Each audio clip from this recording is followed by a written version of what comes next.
So you're just, the government is just plugging in systems where the rich get richer, in the sense of the ones that aren't really doing anything. You know what I mean? Like my least favorite wealthy people are like the insider trader ones that do nothing. They get elected into a, some type of office position. Prior to that, they're making $50,000 a year. The salary with the position is a couple $100,000 a year, and then a couple years go by and you find out like, oh, this person's worth $150 million, and you like trace the income. It's like, oh, they invested into Pfizer and they invested in. And it's like, bro, what is going on here? So.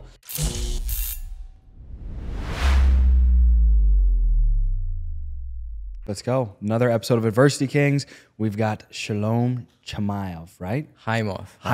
Close. Haimov. Okay, awesome. How's your day going, bro? Man, it's amazing. Good day? Every day's a holiday, man. Every day's a holiday. Every day. Today's literally, though, a holiday for you, right? It's one of the... Actually, I wouldn't call it a holiday. It's more or less like a memorial. Yeah. Like our temple was destroyed during this time, so we're fasting. Yeah. So, I decided to take upon myself. What's the Memorial Day's name? Tisha B'Av. Tisha B'Av. Yeah. Okay, awesome. Now, let's just jump straight into your story, man. Where were you born and raised? I was born and raised in a little village in Russia called Tajikistan. It was predominantly Jewish, and we had a lot of different cultures involved in there. If you ever kind of visualize washing your clothes in the river out back. Yeah, that's the kind of village we grew up in, brother. That was the vibe. Are you familiar with UFC, like Khabib? Yeah. You know what I mean? So, like, how close were you guys to, like, Dagestan? Not so close. Not close at all? No. Okay. So, when did you come to the States? 89. 89. So, how old were you? I was 3 years old. 3 years old. So, only 3 years then in Russia. Yeah. And then you come to the States. What brought you to the States? Opportunity, brother. It was actually not just that. It was the Jewish communities were actually getting pushed out by the oppressors, which was the Muslim community. So it became a Muslim state. Tajikistan is now Muslim. Most of the stands are now Muslim territory. So the Jews had nothing to do there. There's still some left, but very secret, in a secret type of situation to practice faith. Was it your parents, or grandparents? Who all came over? Like, who all?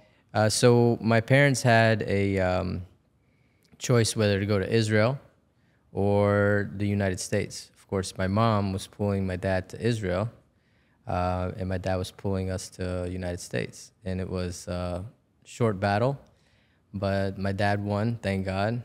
Got us over to the United States where, the grass is green, and never looked back. We're the only immediate family, like all my aunts, uncles, nieces, nephews. Actually, I have some nieces and nephews here, but uncles, distant families, they're in Israel.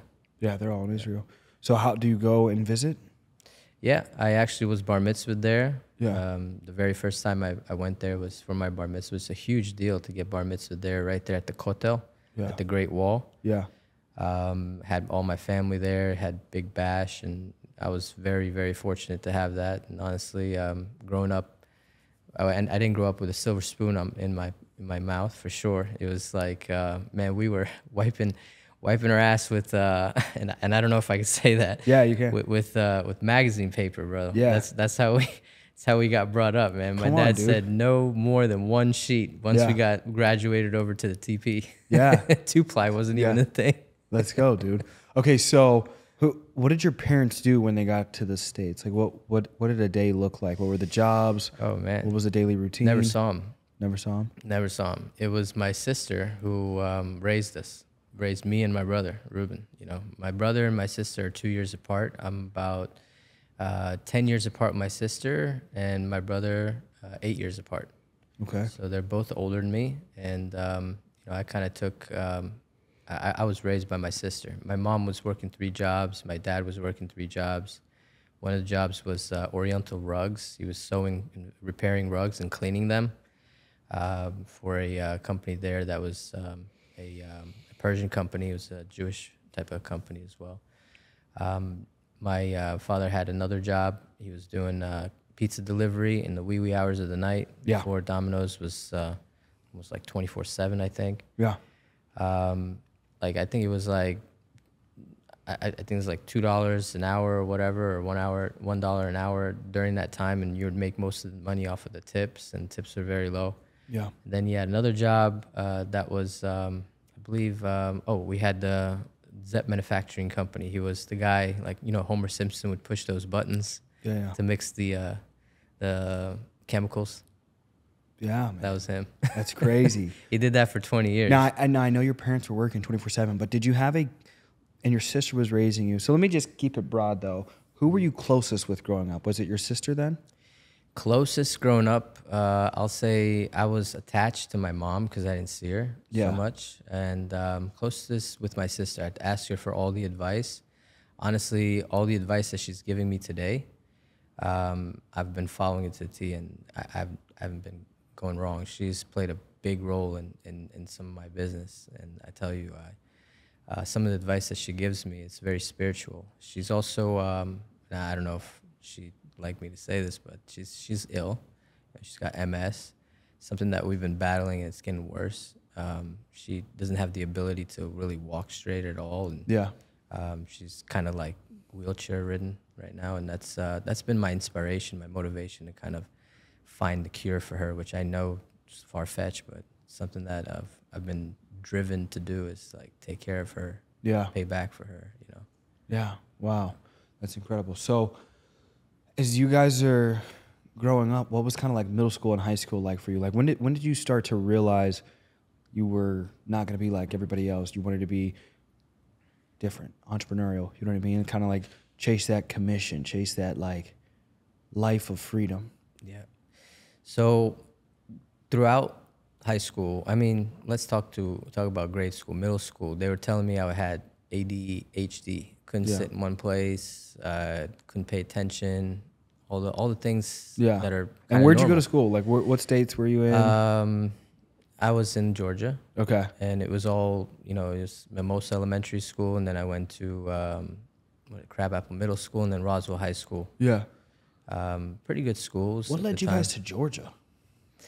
It was like this. Like my father was supposed to land in New York. There was a connecting flight. Yeah. So we won the lottery on a visa. We spent like I think almost a year in Austria, in Vienna. Yeah.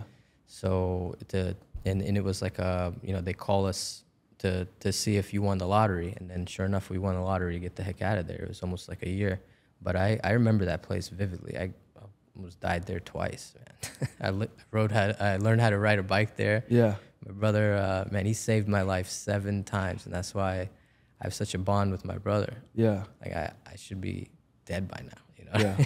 Yeah. So honestly, it's payback. Right now, it's just I'm very thankful for everything that they did for me in the past. Yeah, yeah. That brought me to this level. So I feel like, you know, now with all this opportunity that's coming my way, I want to bring them up to the top with me. You know, it's lonely up there. Yeah. So it's definitely something that I don't want to be by myself up there. I want to make sure that those that are around me are benefiting just as much as I benefited off of them when I was growing up. 1,000%. So you guys had a connecting flight in Georgia. I imagine you guys just got off. Yeah. And said we're staying here. My dad's like, "Is this America?" They're like, "Yeah, let's get out of here." So he went. He got out of the airport. We went. We had no idea where we were going. We met up with. They found out that we got out. You know, so they switched our volunteers to. We had volunteers that were welcoming families of those that were like coming over from the '89, the break of the wall of Berlin. So they switched our volunteers, which have been faithful to us, man. They put us on food stamps. They put us on everything that, you know, you could possibly imagine to make it happen for us. To at least have housing. You know, I was lived in the projects, and it was pretty rough growing up. But honestly, we just kept focused, making sure that we fly straight. I remember sleeping on the floor with rats in our apartment building, Villa Walk at the time, where it was called, in Sandy Springs, Georgia. Now it's a nice place. You know, they really fixed it up. But at the time, I remember vividly our situation. I'm very grateful and humbled to be where I'm at today, and being able to be the helping hand of those that helped me. You know, I love to help others. Getting through school, You guys stop in Georgia because guys found out it's America. When you graduate high school, like, what does life look like? Do you go to college? Like, So I dropped out. okay, of high school. Wasn't proud of it. Yeah. But I dropped out, and I finished my GED. You know, they put me into a vocational high school.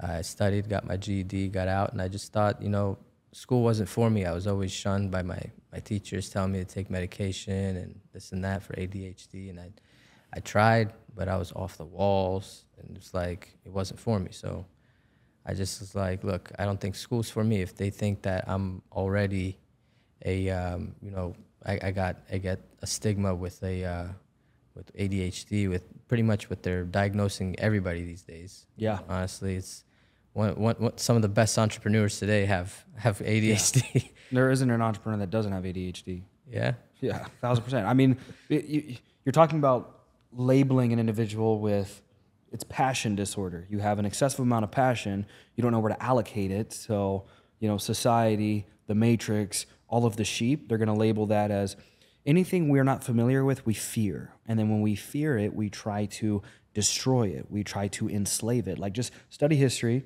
When we aren't familiar with something, we try to enslave it. We try to destroy it. We try to eradicate it. So in the classroom, we're raising up millions of sheep. And if they're not controllable, when you have an excessive amount of passion, what are you not? You're not controllable. It's like, it's a fire. It's a wave. You know, it's not controllable. And so when something can't be controlled, it must be destroyed. And so to destroy it, they medicate you. 1,000%. You know what I mean? And it's like, and it's all one big cycle. So they medicate you to an extent where you deteriorate internally, and then you need medical assistance. Because what they typically prescribe is Adderall. Yeah. If you break down like the actual components of Adderall, it's methamphetamine. Exactly. You know what I mean? So they prescribe you meth as a child. You take meth for a decade, 2 decades, it deteriorates you, and now you need medical assistance. You're dull for the rest of your life. So you're just, the government is just plugging in systems where the rich get richer in the sense of the ones that aren't really doing anything. You know what I mean? Like, my least favorite wealthy people are like the insider trader ones that do nothing. They get elected into some type of office position. You know, prior to that, they're making $50,000 a year. The salary with the position's a couple $100,000 a year, and then a couple years go by and you find out like, oh, this person's worth $150 million, right. And you like trace the income. It's like, oh, they invested into Pfizer and they invested in. It's like, yep. Bro, what is going on here? You know, so I get super passionate about the cycle of all of it, but it's all like common denominator. Like, I don't want to work with someone that isn't got the jitters, because I'm like, that's somebody that isn't controllable. That's somebody you partner with and you point them in a direction. Here's where I would go, and they blow up like you did. So, absolutely.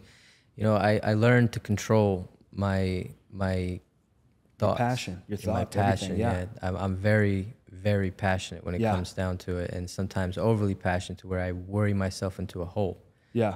There's been a lot of blood, sweat, and tears. You know, coming up, and honestly, I don't feel like I've arrived at all. Yeah. Not even halfway there, to be honest with you.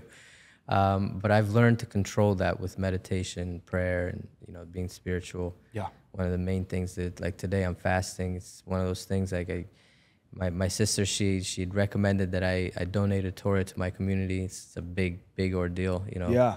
Because the Torah is the Bible. Yeah, it's our Bible. It's Old Testament Bible. Exactly. Yes. And those things aren't cheap. Oh, wow. Yeah. I could have bought a nice. Is it in Hebrew? It's all in Hebrew. It's handwritten by stone. And every letter you write, you got to go dip yourself into a mikveh, come out. You know what a mikveh is? No, a tub? It's like it's almost like, you know, in the Baptist religion. Yeah. You know, you go into the water, you come out holy. Well, every letter you write, you got to go back in and come out and write another letter. Back in, come out. It took like 2 years, 2.5 years to scribe it. That's insane. It's on lambskin. That's like, you know, cured and cooked. And wow. Yeah. And then we had the case. Man, if you see this thing, it's beautiful. Dude, I can't wait to go to Israel with my girl and like just like see everything. You know what I mean? Because it's so beautiful, heavily incorporated into my faith to see where Jesus walked, where he was crucified. Those are the original places to go to see the ground that he walked on and everything. It was like, it's honestly the I've been there maybe about 4 or 5 times since, and every time I go there, I kiss the ground. Yeah. And I'm like, wow, we are of deep connection from this place. It's so spiritual there. It's like, wow, when you come out and just coming over the sea to that place, you're pretty much washing away your sins, the bad energy that you leave behind in the States or wherever you come from. But going over that ocean, coming to God's place, the Holy Land, you're gonna feel like a different man. You leave with the Midas touch. Oh my God! Everything you touch turns to gold. I hope one day. Yeah, man. I made a lot of mistakes in my life, but we'll do it. Well, I always tell everybody, listen, like you can't get blessed without a lesson. You know what I mean? Like I always tell everybody, people are like, I want a blessing. Well, you have to get the lesson before you get the blessing. Yeah. They coincide with one another. So you drop out of high school. What are you, 17, 16? 17. 17 years old. What does life look like 17 and on? So, man, not something that I wanted to share, to be honest with you, but I'm an open book, so I'll tell you, I got into the downfall of my life. I started to wheel and deal. Yeah. So it wasn't something too heavy. I was doing marijuana, selling the marijuana by the bulk, and I wasn't very proud of it, living my life in paranoia. My parents were, after they found out, I don't know, that I probably took away like 20 years of their life. Yeah.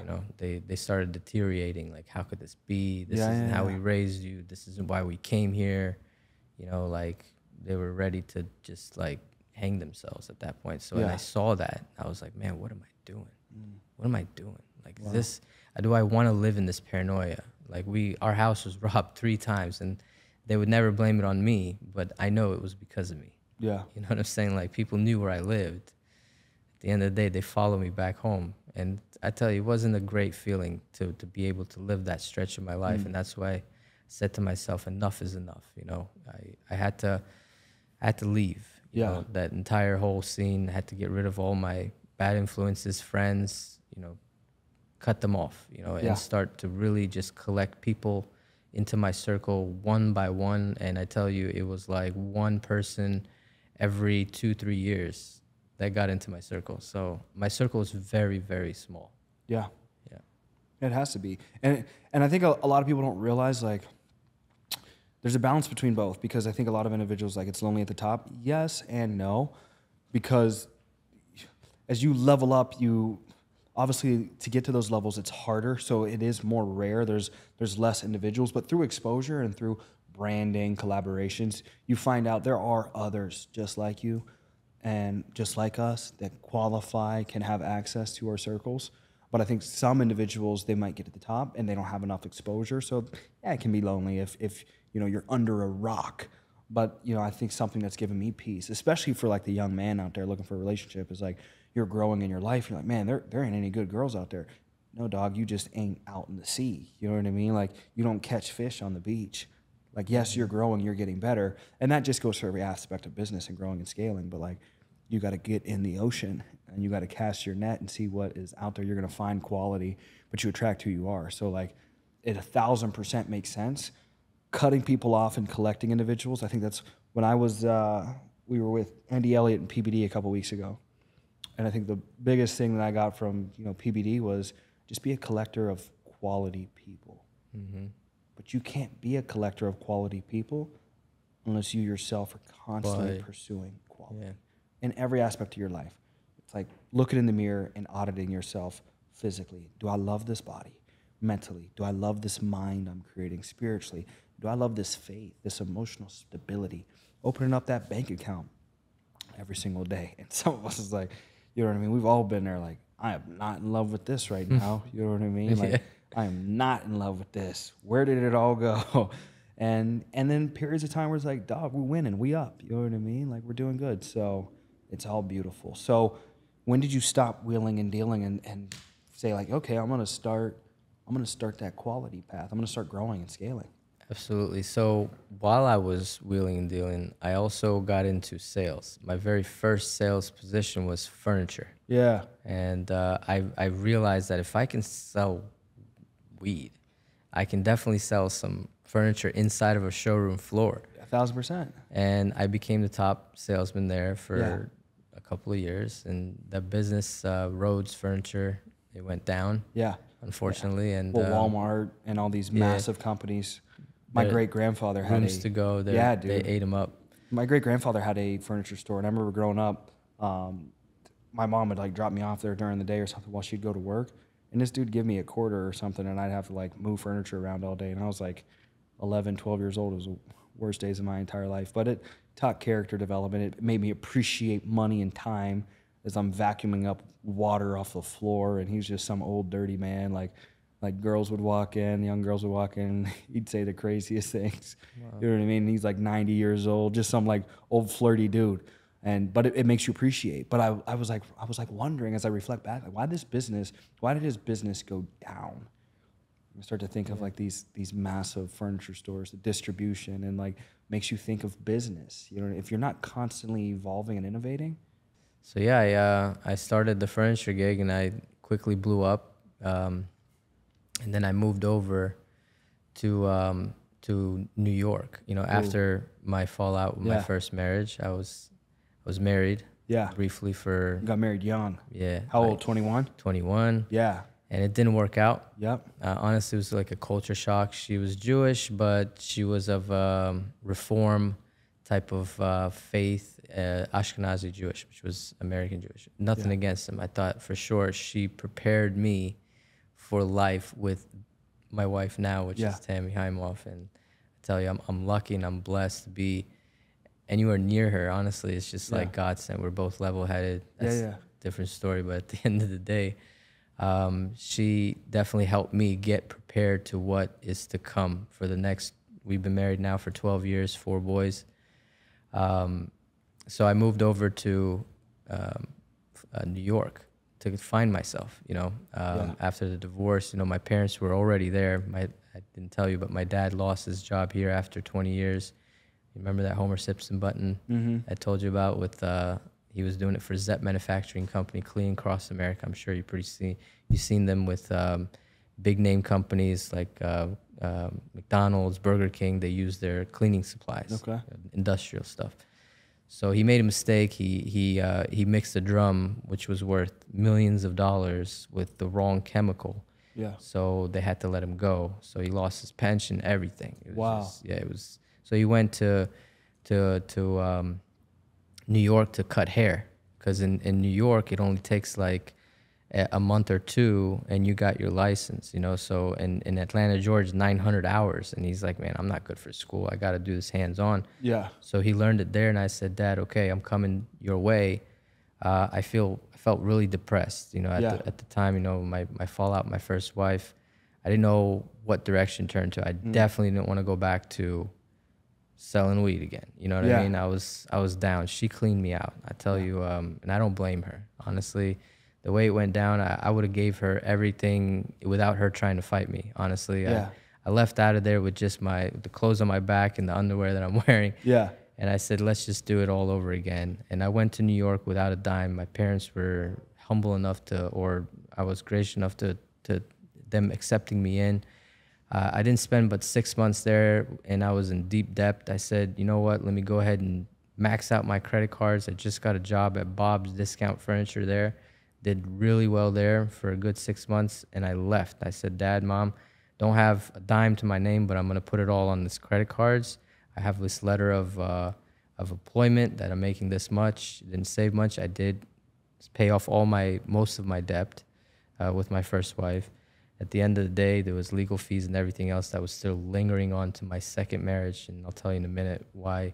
My wife is gold when it comes down to it. You know, she's a ride or die type of partner. She, when we first started our life, she told me, you know, I worked really hard, and I have some money saved up, but I want a clean slate. I'm gonna pay your entire debt off, and it was like 40 grand at the time when I met with her, and she paid it off together. We started from zero, and that's how we blew up. We didn't have to worry about interest and all that other stuff that was haunting me and distraught. I was very distraught and, you know, just mentally down every single day. So this helped me really focus because I had a clear mind and I had a clear outlook on life, on how to really build back up my wealth. And we did it together. I would never say that I did it on my own. If it wasn't for her, I tell you, I would not be here today, because she's like the neck. I'm the head. She's the neck. She moves, I move towards that direction. Yeah. If she feels strongly about something, I'll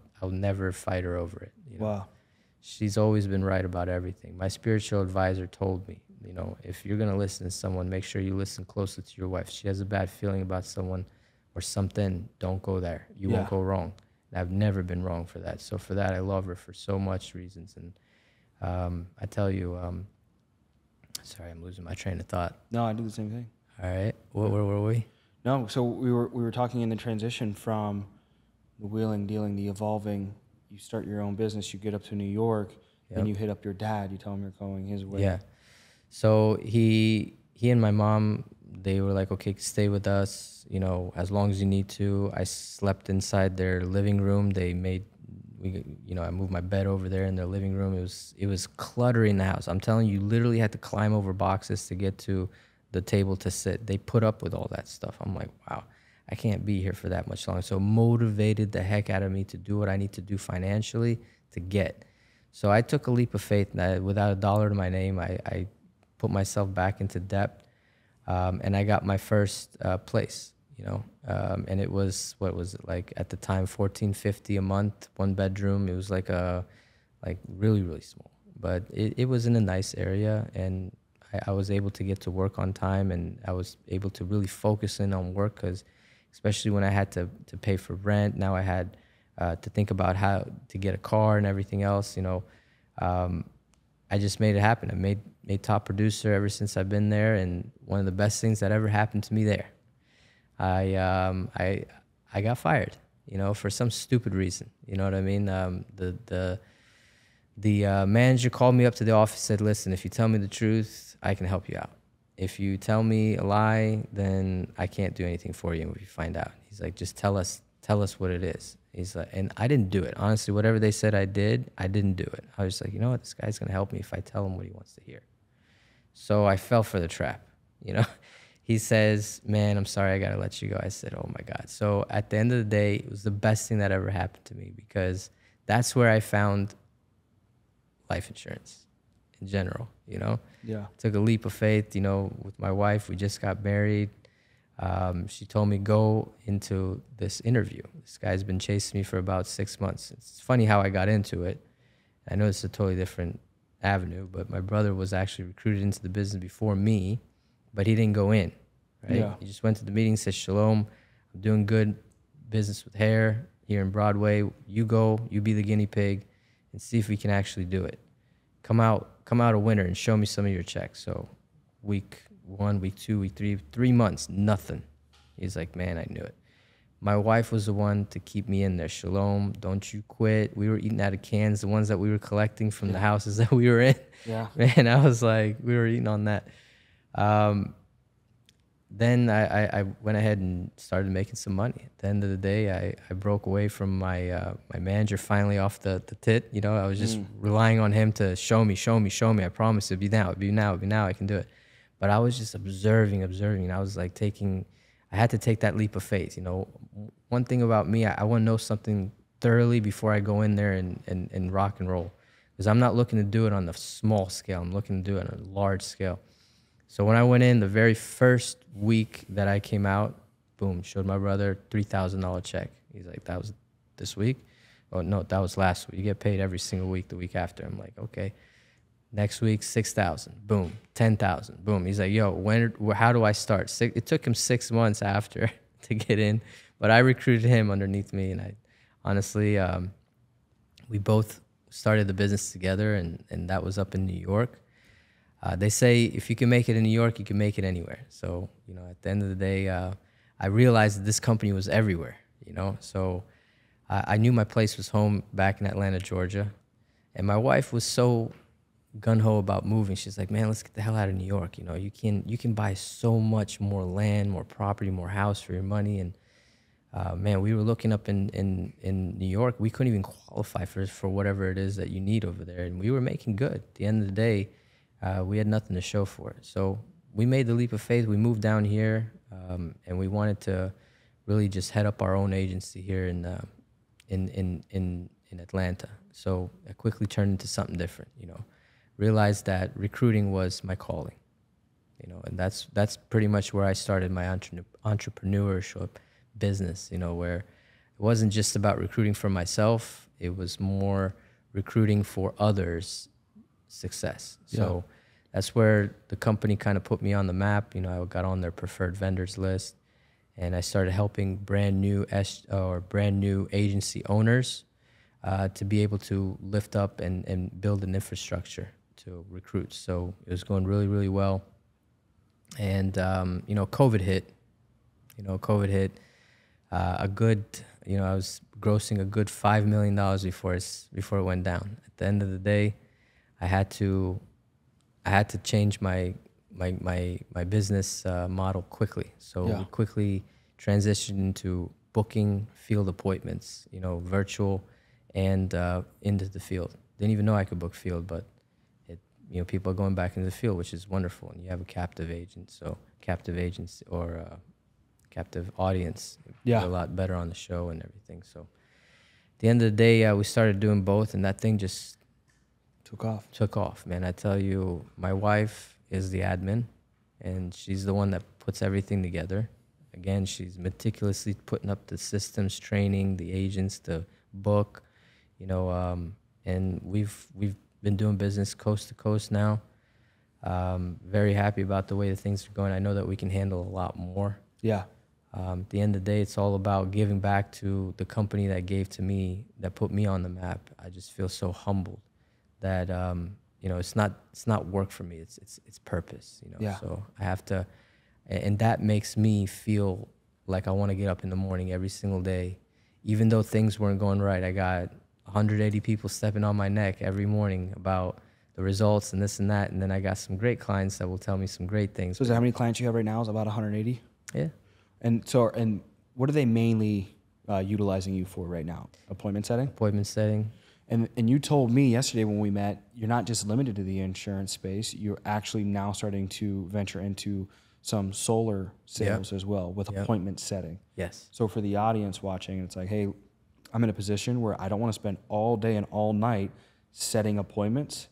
Imagine, here's the math you need to break down. Let's say you're spending 6 hours a day setting appointments, right? And let's say the audience is working 5 days a week.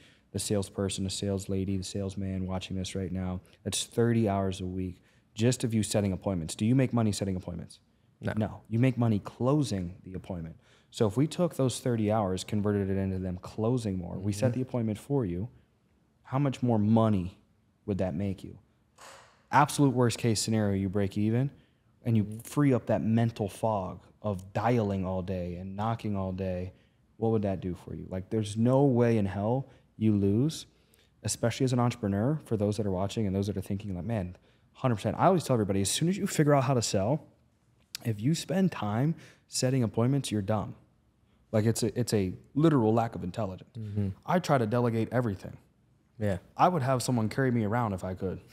I swear to God, like anything I can do to minimize that, because I'm every single second, I'm thinking to myself, we all have the same 24 hours. The difference between the billionaire and us, gross $1 million, this, that, whatever. The difference between that billionaire and us, it isn't a matter of them having more time. It's how they use that time. And what I've found, the simplest way to break it down is looking at every breath you take and looking at the return on investment for the action item that you're bringing to that breath, that you're bringing to that hour. So a lot of individuals, they're just bringing poor action items, low return on investment action items or contemplative items to their day. And I think contemplating and planning and strategy is phenomenal, but it gets to a point where it's so excessive. People procrastinate and they waste all day and night, and they'll tell you, what'd you do today? I spent all day setting appointments. Well, no wonder you're poor. You're a closer. Do you know how to close deals? All you need is proof that you closed one deal. Yep. And then go take a loan out. Do whatever it takes to not set appointments. Have somebody else set the appointments. You generate the leads. As long as the lead source is there, you're good to go, dude. It's off to the races. You're going to print bread.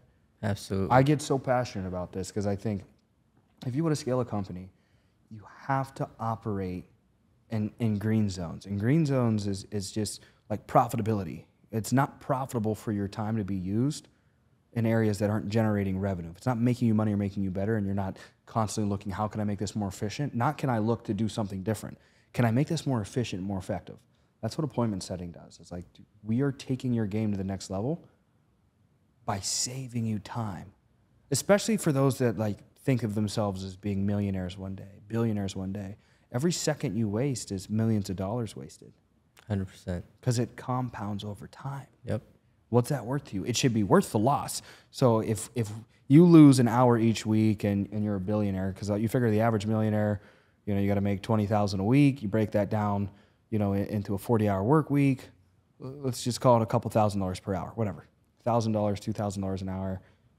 A billionaire, you could just multiply that by 100 or 1,000. You're talking about you're losing $200,000, $2 million per hour if you perceive yourself to be a billionaire one day. Mm-hmm. And that's just off perception of like, hey, look, I'm forecasting a vision of you believe one day you'll be a billionaire. But if you're wasting your time now and every hour hypothetically is costing you $2 million, this is worth $2 million an hour to you. 100%. That's what you should be willing to spend. You shouldn't be arguing to me about $200. Yep. Yeah, exactly. When I'm transitioning to other types of businesses, and with this solar guy, this guy's super smart. He's telling me, look, if I can do one deal, if you guys can put me into one deal a month, it'll pay for the entire year. Yeah, like that, it's a no-brainer. Sometimes people are just a little bit hesitant to spend money before they make money. Yeah, and that's like the worst thing that you could possibly have as a mind frame, because you got to spend money to make money, because time is money. It's money super don't make valuable. Money. Yeah, it's super valuable. Time is more valuable. You never get it back. It's the most expensive commodity that we'll ever have. Yeah. And I tell you, I look to alleviate the stresses of the day, because you got to have really thick skin. Sometimes people give up too soon. It's like pitching away, like digging for diamonds, and you're just right there. That next phone call would have got you that appointment. But there's some people that are not accustomed to sitting down dialing for 8 hours straight. They'll take a break here, they'll take a break there, and that's the biggest difference, is sitting down and calling straight, because people only answer when it's most convenient for them. 1,000%. So if you're only dialing when it's convenient for you, you're gonna get less pickups. Yeah. And less appointments. So it's great to delegate that time out, because you're gonna think about it, like 1 or 2 sales will pay for the entire 2 weeks. Yeah. At the end of the day, you keep doing that and you increase your hours, and you've got a good lead distribution because you're selling. Of course, your upline is gonna continuously feed you if they see that you're doing what you're supposed to do, and you're on point with it. If you say you're gonna do something, you got to come through. Make sure you come 1,000%. through. That's how you build a following. To make sure that if you're gonna say something, if you're not gonna come through, you at least make it right. Yes. Reputation is key. Love it. And that's pretty much what we live by. Here at Beast Mode, and we try to we're even though we've been in the business for 3 years, we act like it's our very first day. Yeah. It's like communication is key. You got to be very respectful to people. Make sure that they understand. There's solutions to every problem. There's people that'll come at you that they're not having a good day and they're huffing and puffing like, man, I got no appointments for today. Well, okay, don't worry. We might have a bad week, but we'll never have a bad month. Yeah. It never happens. Just stay patient. Might take a cycle or two, but we'll get it done. There hasn't been people we haven't been able to help. Yeah. You just got to have a little bit of patience and time. Communication's key, and that's that's pretty much our motto. No man left behind. Yeah. Want to make sure that everyone's got the attention that they need, no matter how many clients we have. Scalability is not an issue. Yeah. What's the future vision, man?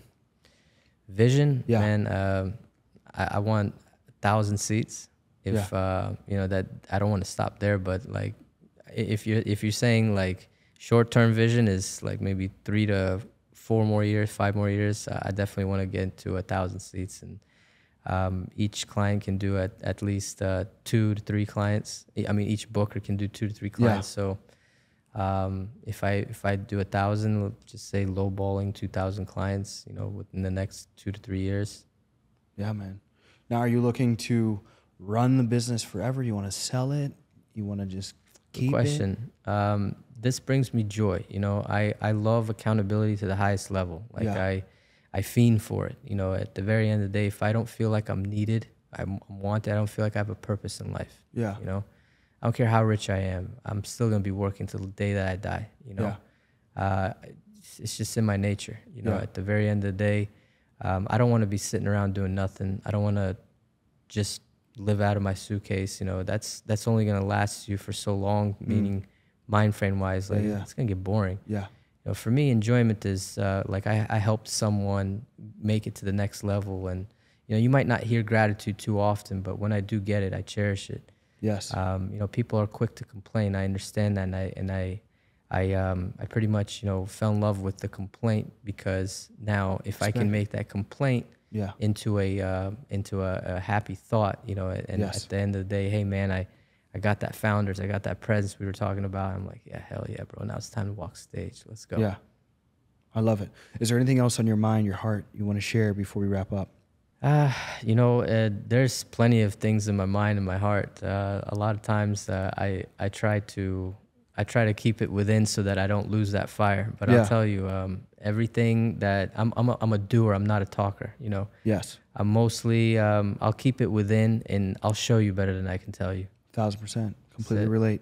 Where can people find you? They want to use your services. They can find me at beastmodelegacy.com. There's a calendar up top. A lot of people don't scroll down to, you know, down to the center of the page to see the visuals. But definitely take the time to see what you can expect before you schedule the appointment. A lot of people are quick to schedule the appointment and ask me the same questions that are on the website. There's a bio. You'll see how we started out in the business and why we're doing this. Yeah. See if it's the right fit for you before you schedule the appointment, because we get a lot of inquiries, but at the same time, not everyone is a great fit. And just to remind the audience, again, if you've gone this far, this is appointment setting for sales representatives. So we're going to set the appointment for you. We just need you to close the appointment. So the services you're going to be buying from Shalom is he's got a team that's going to book and set appointments for you. All you got to do is run presentations, run appointments all day. So if you're interested in that, you're going to go to beastmodelegacy.com. You're going to double your income overnight. You're going to have more opportunity to write off. The money that you spend is the money you can write off. The money that you keep, you can't write that off. So take this into consideration. Stop using all this time to set appointments and then this much time to run appointments. Let's reverse it. Let's spend this much time setting, this much time running and earning. Because when you're running, you're earning. When you're setting, you're not earning. Right? Absolutely. So they're going to hit you up, beastmodelegacy.com. Shalom. I'm excited to do business with you. Excited for the AK Brotherhood and to blow up. And if you guys are watching this, you're thinking like, man, I want to scale. I want to grow. I want to blow up. You want to be a part of our family. You reach out to us. We want to take you to the next level. Let's go. Absolutely, man. Let's go. I'm Peace. excited. Let's go.